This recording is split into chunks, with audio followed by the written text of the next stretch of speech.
على آله وصحبه ومن تبعه ومن والاه. أشهد أن لا إله إلا الله وحده لا شريك له وأشهد أن سيدنا محمدا عبده ورسوله لا نبي بعده. اللهم صل على سيدنا محمد النبي الأمي وعلى آله وصحبه وبارك وسلم. قال الله تعالى في القرآن العظيم وهو أصدق القائلين: أعوذ بالله من الشيطان الرجيم. يا أيها الذين آمنوا اتقوا الله حق تقاته ولا تموتن إلا وأنتم مسلمون. وقال تعالى في آية أخرى: يا أيها الذين آمنوا اتقوا الله وقولوا قولا سديدا يصلح لكم أعمالكم ويغفر لكم ذنوبكم ومن يطع الله ورسوله فقد فاز فوزا عظيما. عباد الله، أوصيكم ونفسي بتقوى الله وطاعته فقد فاز المتقون. Hadirin jamaah Jumat yang dimuliakan Allah Subhanahu wa taala. Seekor semut melihat setetes madu jatuh ke dahan kayu yang lapuk. Dia mencium aromanya dari jauh. Kemudian dia mulai mendekat. Dia tahu ini harum semerbak. Lalu kemudian dia mulai mencicipi manisnya. Kurang puas, akhirnya lebih mendekat. Akhirnya madu yang kental menarik kakinya satu persatu. Lama-lama kepalanya, akhirnya seluruh badannya masuk ke dalam madu. Mati dalam keinginan hawa nafsu yang tak terbatas. Berawal dari keinginan mencicipi, berakhir dengan kematian yang fatal. Semut-semut yang lain pun datang melakukan perbuatan yang sama, mencicipi, terjerumus, tenggelam dan mati. Akhirnya puluhan semut mati dalam setetes madu. Kalau mati dalam setetes racun biasa, tapi mati dalam setetes madu merupakan tragedi yang luar biasa. Manusia diharapkan tidak seperti itu, maka dikatakan afala ta'qilun. Mengapa kamu tidak berakal? Afala tatafakkarun. Mengapa kamu tidak berpikir? Afala tatadzakkarun. Mengapa kamu tidak ingat? Fadzakir, ingatkan orang lain. Inna fa'atiz dzikra, karena mengingatkan itu bermanfaat. Faqsusil qasasa, ceritakan tentang kisah-kisah mereka yang mati dalam setetes madu. La'allahum yatafakkarun, mudah-mudahan mendengar kisah itu terbuka cakrawala berpikir mereka sehingga tidak terjerumus dalam lubang yang sama. Hanya keledai bodoh dan dungu yang terperosok dalam lubang yang sama dua kali.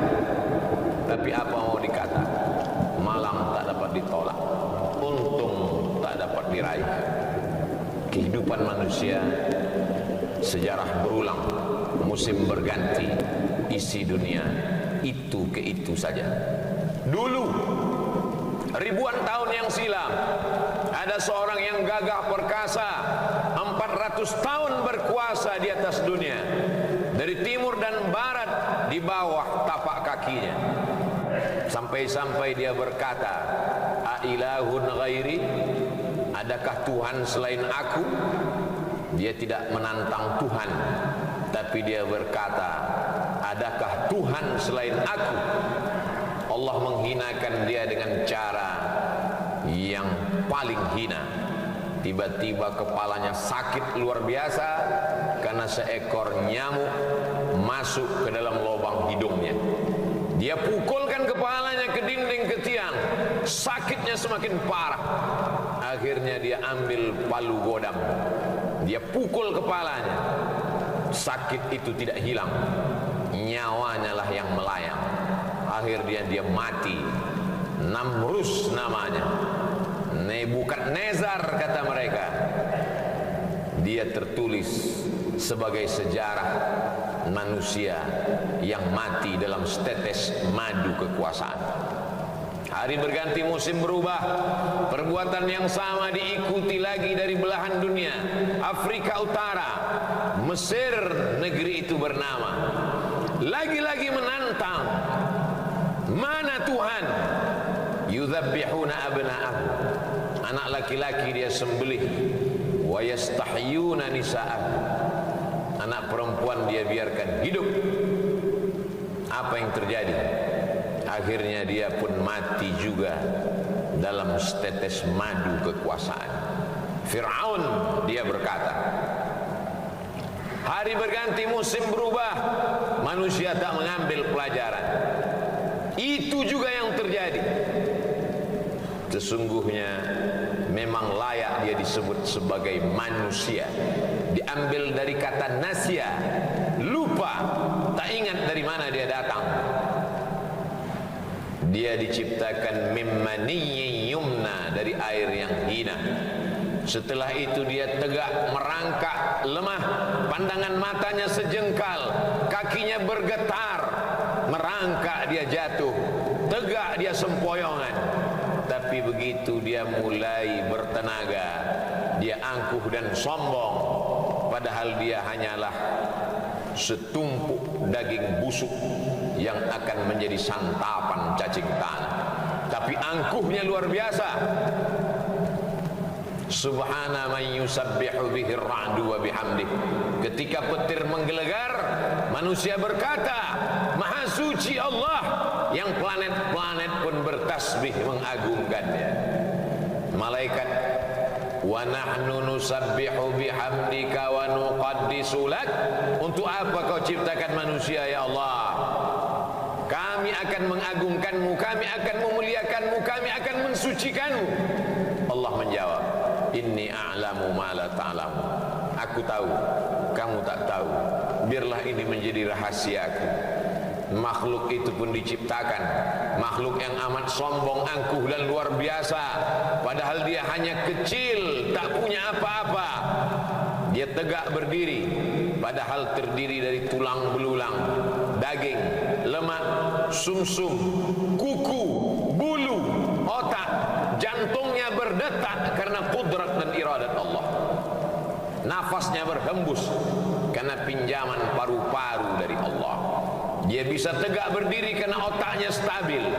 Sedikit saja demam panas, dia langsung terbaring kaku. Tapi memang manusia angkuh dan sombong. Akhirnya dia berjalan menantang Allah Subhanahu wa ta'ala.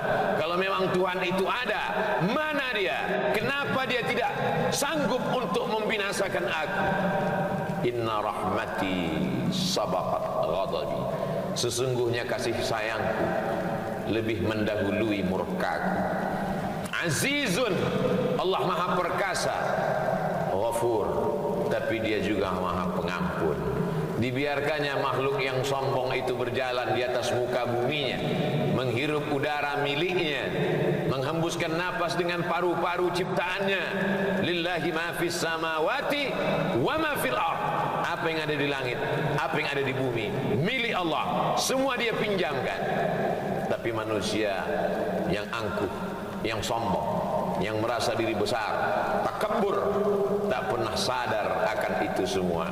Sampai akhirnya malaikat maut datang mencabut nyawa, ditarik, disentapkan dalam satu tarikan, seperti tebasan pedang di tempat yang sama beratus kali, seperti kambing yang dikuliti hidup-hidup, seperti mata kail pancing ditarik dari kulit yang basah, dengan wajah yang bermacam ragam, ekspresi kesakitan dan penuh penderitaan. Lalu kemudian rohnya keluar dari jasad. Semua malaikat-malaikat mencium bau busuk. Mereka bertanya, siapa dia? Dia adalah fulan, anak fulan, anak fulan. Ibunya menyesal melahirkannya, ayahnya menyesal menjadi ayahnya, datuk nenek moyangnya disebut namanya, apa mau dikata, penyesalan tak lagi bermakna. La tufattahu lahum abwabus sama, pintu-pintu langit tak dibukakan menerima rohnya, sampai Allah berkata, tuliskan dia menjadi penghuni sijjin, tempat orang-orang yang durhaka kepada Allah subhanahu wa ta'ala. Hidupnya singkat, baina sittina wa sab'in, antara 60 tahun 70 tahun, tapi penderitaannya luar biasa. Di alam barzakh 100 tahun, 1000 tahun, sampai malaikat meniupkan sangkakala. Lalu kemudian hari kiamat, barulah kemudian dia bangkit lepas dari azab kubur. An-naru yu'raduna 'alaiha ghuduwwan wa 'ashiyya. Azab neraka ditampakkan di depan biji matanya pagi, petang, siang dan malam. Itulah mengapa orang beriman diminta sebelum salam berkata, Allahumma inni a'udzubika min azabi jahannam wa min azabil qabr. Jauhkan aku dari azab neraka jahanam, jauhkan aku dari azab kubur. Penderitaan demi penderitaan terus datang silih berganti. Orang yang tak tahu berkata, kita antarkan dia ke tempat peristirahatan, padahal azab kubur, azab yang pertama, disusul dengan azab mahsyar, disusul dengan titian siratal mustaqim, puncaknya adalah neraka jahanam.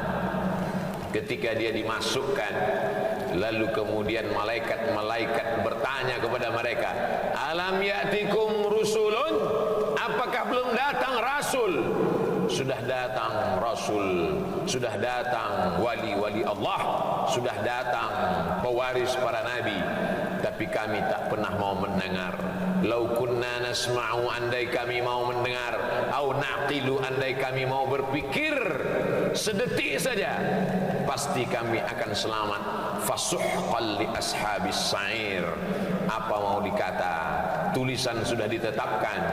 Ketika mereka melihat neraka jahanam menyala, pekikan teriakan azab terdengar di ujung telinga, mereka pun berkata, Rabbana, ya Allah, absarna, biji mata kami sudah melihat azab, wa sami'na, telinga kami sudah mendengar azab, farji'na, kembalikan lagi kami ke dunia, na'mal salihah, kami ingin beramal saleh, inna muqinun, kami yakin seyakin-yakinnya. Tapi penyesalan, air mata darah menetes dari kelopak mata, tak dapat merubah keadaan. Itulah mengapa Allah subhanahu wa ta'ala masih mengingatkan laki-laki yang baligh berakal dalam keadaan sehat walafiat, telinganya wajib mendengar wasiat takwa dari khatib, usikum wa nafsi bi taqwallah.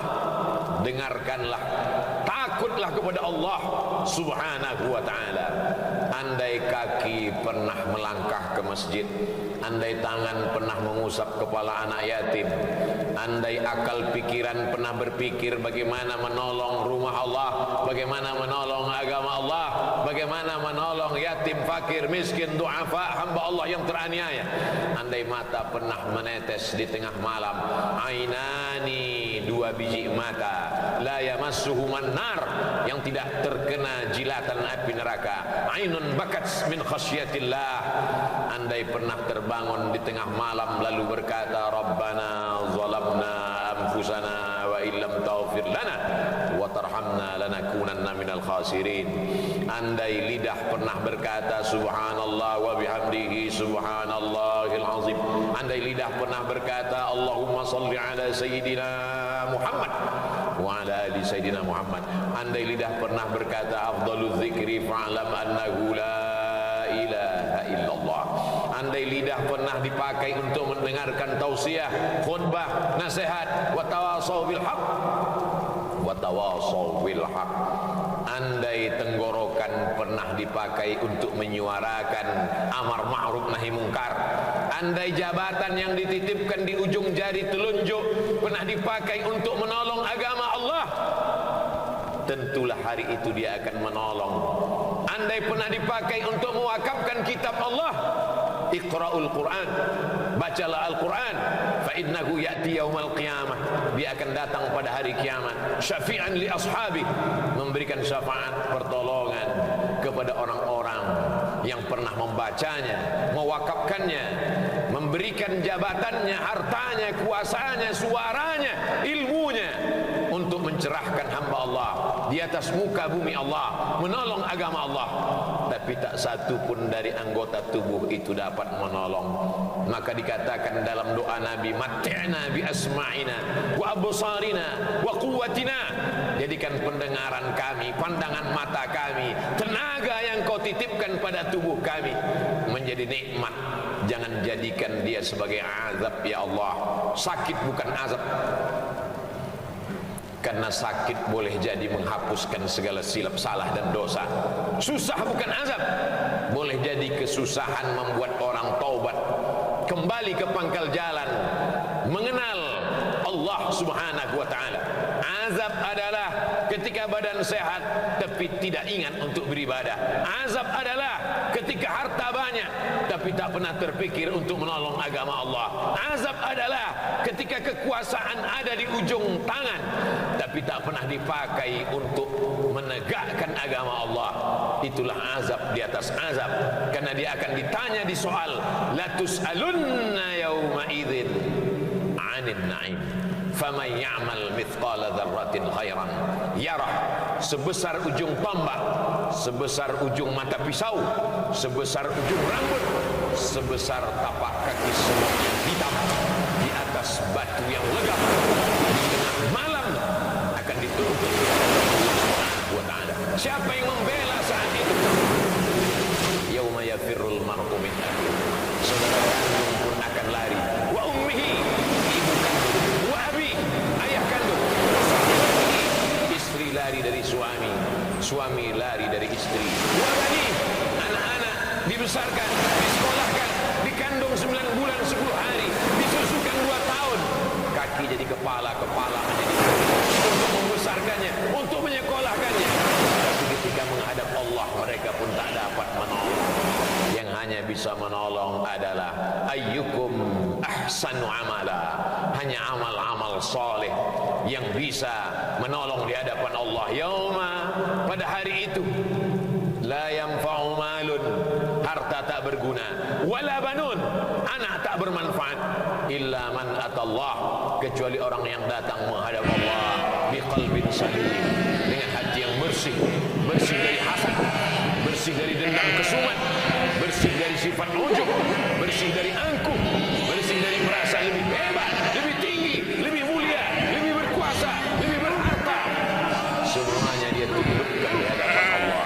La yadkhulul jannah, tak masuk surga. Man kana fi qalbihi, siapa yang dalam hatinya mithqala habatin min khardalin min kibrin, angkuh, walaupun sebesar ujung rambut, tetap akan diminta pertanggungjawaban di hadapan Allah subhanahu wa ta'ala. Jamaah Jumat yang dimuliakan Allah subhanahu wa ta'ala, hari berganti, musim berubah, waktu yang sudah ditentukan sampai dalam hitungan detik. Idza jaa ajaluhum, kalau ajal sudah sampai, la yastakhiruna sa'atan, tak dapat ditunda walau sesaat, wala yastaqdimun. Mata yang terang benderang mulai melihat ruh keluar, terbuka kelopak biji mata, ternganga mulut, ruh pun dicabut. Akhirnya semua hanya sekedar menjadi mimpi dan kenangan semata. Mimpi menjadi orang kaya, mimpi menjadi penguasa, mimpi menjadi orang yang disanjung dan dimuliakan. Pada akhirnya tetap juga akan menghadap Allah subhanahu wa ta'ala. Semua akan mengiring, semua akan bersedih, semua akan menangis. Yatsba'ul mayyita thalathun, yang mengiringi ke liang lahat ada 3. Maluhu, hartanya, kendaraan yang dia beli dengan tetes peluh keringat dan air mata. Harta benda ikut mengiring sampai ke tempat parkir taman pemakaman umum. Sahabat, kerabat, handai tolan, anak menantu, kawan sejawat ikut mengiring, menangis mereka sejenak. Setelah itu mereka pun akan pulang ke rumah. Yang ingat, kalau pernah anak disekolahkan ke pondok pesantren menghafal Quran, di tengah malam dia terjaga, dia sholat tahajud, dipandangnya gambar wajah ayahnya di tepi dinding, gambar mulai lusuh. Di saat itu dia pun mengangkat tangan dan berkata, Rabbil firli wali walidayya warhamhuma kama rabbayani. Menetes air mata, di ujung kelopak jatuh ke bibirnya. Sayup-sayup dia berkata, Allahumma ja'al qabrahu raudatan min riyadil jinan. Jadikanlah kubur ayahku salah satu dari taman-taman surgamu ya Allah. La taj'al qabrahu hufratan min hufarin niran. Jangan jadikan kubur ibuku salah satu dari lubang nerakamu ya Allah. Tapi apa mau dikata, dia tak pernah diajar agama, dia tak tahu bagaimana cara mendoakan orang tua, dia tak tahu bersedekah, dia tak tahu sholat malam. Yang dia tahu, kalau sayang adalah hadiah, kalau sayang jalan-jalan, kalau sayang kendaraan, kalau sayang gadget. Kalau tidak ada hadiah, tidak sayang. Sayang kita membinasakan mereka, sayang kita menjerumuskan mereka. Mestinya kita berkata, Rabbi habli minas salihin. Silakan hidup dengan cara apapun, isma syi'ta fa innaka mayyit. Tapi ingat, pada akhirnya kau akan mati, kau akan digiring ke liang lahat, kau akan dibalut dengan kain kapan, kau akan ditinggalkan, hidungmu akan menempel dengan dinding liang kubur yang tidak bersemen apalagi berkeramik. Kau akan ditimbun, kuburmu akan diinjak, dipadatkan. Mereka semua akan pulang ke rumah, rumah yang kau bangun bagaikan istana, kendaraan yang mahal, keluarga. Mereka semua akan berebut harta warisan. Datang sendiri, kembali pun sendiri menghadap Allah Subhanahu wa taala. Barakallahu li wa lakum fil Qur'anil azim wa nafa'ani wa iyyakum bima fihi minal ayati wadh-dhikril hakim wa taqabbala minni wa minkum tilawatahu innahu huwal ghafurur rahim. Gimana kalau saya masih ngarep ke mantan?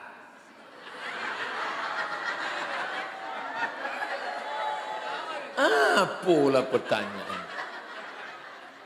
Tapi mantannya udah hijrah, nggak mau pacaran.